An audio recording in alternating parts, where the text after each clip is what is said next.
Ang pag-uusapan natin ngayon ay isang bagay na napakahalaga, ang pagkakaroon ng tunay na kontrol sa ating pananalapi. Hindi ito isang misteryo, pero nangangailangan ito ng isang malinaw na balangkas, at yan mismo ang ibabahagi ko sa inyo. Pero bago pa man tayo bumanat ng mga numero, unahin natin ang pinakapundasyon ng lahat, ang tamang mentalidad.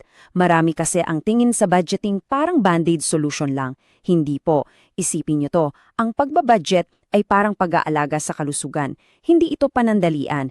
Ito ay isang panghabang buhay na commitment para sa kalusugan ng ating finances. So, ito ang magiging roadmap natin. Simple lang ang daloy. Una, titingnan natin ang tamang mindset. Pagkatapos, tutukuyin natin ang iyong financial baseline. Sunod, paano ba magplano para sa mga luho? Kasi kailangan din yan. At syempre, ang disiplina sa pag-monitor ng lahat. At sa huli, yung mga susi para maging pangmatagalan ang kontrol na ito. Sige, simulan na natin sa unang bahagi, ang dieta para sa iyong pananalapi. Pakinggan ninyo to, bago ka pa humawak ng calculator o mag-open ng spreadsheets, ang tagumpay ay nagsisimula dito sa isipan.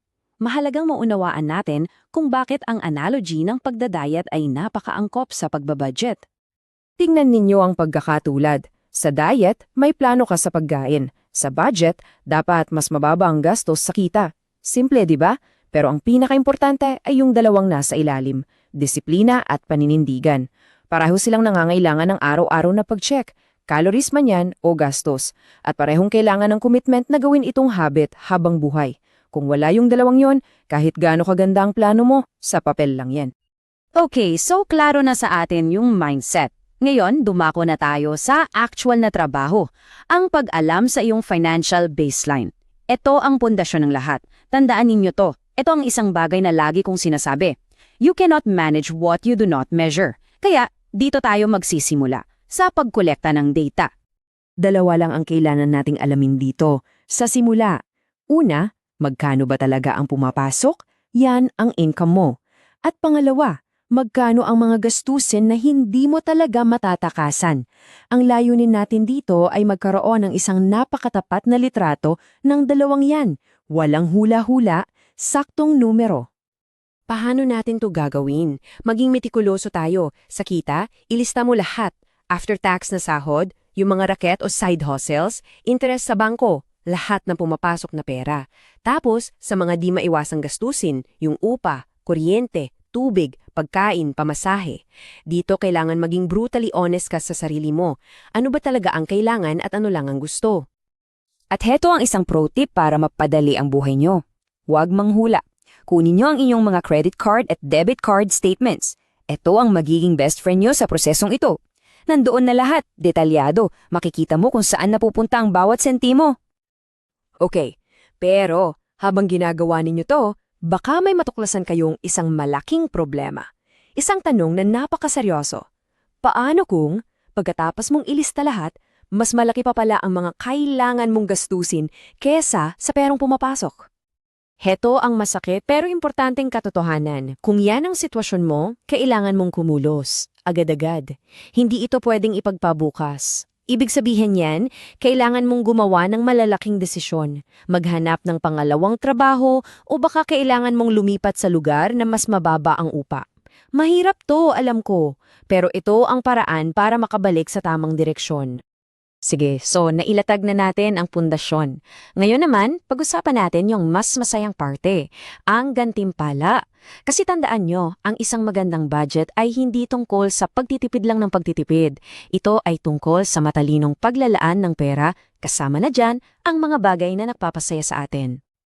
Ito yung tinatawag nating discretionary expenses. Sa madaling salita, ito yung fund mo, yung budget mo para sa bakasyon, para sa labas kasama ang mga kaibigan, o para sa bagong gadget na gusto mo.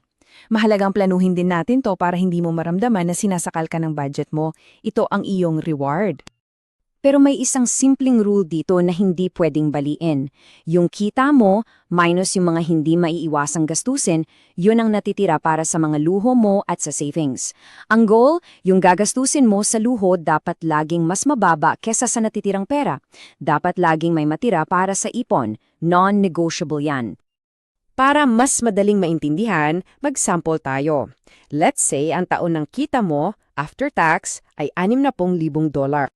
Tapos, yung mga non-negotiable expenses mo, bahay, pagkain at iba pa ay aabot ng $40,000. So may natitira kang 20,000. Dito ngayon papasok yung matalinong desisyon. Imbis na ubusin mo yung buong 20,000, maglalaan ka ng sabihin na natin 15,000 para sa mga luho mo. At ano ang resulta? Meron kang positive savings na $5,000 sa dulo ng taon. Yan ang bunga ng disiplina. Yan yung perang magtatrabaho para sa'yo sa hinaharap. So, maganda. May plano ka na. Pero heto ang aaminin ko sa inyo. Yung paggawa ng plano, yan ang madaling parte. Ang totoong trabaho ay nagsisimula pa lang. Pag-usapan natin ang disiplina ng pagsubaybay. Kasi dito, sa totoo lang, maraming sumusuko. Isipin nyo ang budget nyo hindi bilang isang mapa na tinitingnan mo lang once. Isipin mo na parang nagmamaneho ka ng barko. Kailangan mong regular na tingnan ang iyong compass at gumawa ng maliliit na adjustments para manatili sa kurso. Kaya mahalaga yung lingguhan at buwan ng pag-check. At kapag may problema, kailangan mabilis ang action. Halimbawa, nag-budget ka ng 2,000 para sa isang bakasyon. Okay yan. Pero pag uwi mo, nakita mo sa statement, umabot pala ng 2,800 ang gastos. Sumobra ka ng 800. Kung regular kang nag-check-check, mahuhuli mo to agad. So anong gagawin mo sa sobrang 800 na yan? Ang maling sagot ay, bahala na, credit card na lang. Ang tamang sagot ay, ang gumawa ng adjustments. Baka sa susunod na 2 o 3 buwan, bawasan mo muna yung pagkain sa labas. O baka yung planong pagbili ng bagong TV, i-postpone mo muna. Ang pinaka-mahalaga sa lahat, huwag mong solusyonan ng utang.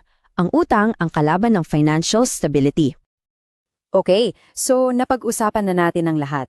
Sa huli, ito ay umiikot lang sa 3 napaka-importanting konsepto. Kung ito lang ang maalala nyo mula sa ating pag-uusap, sapat na yon. Ito ang 3 haligi ng tagumpay. Una, informasyon. Kailangan mong malaman kung saan napupunta ang pera mo.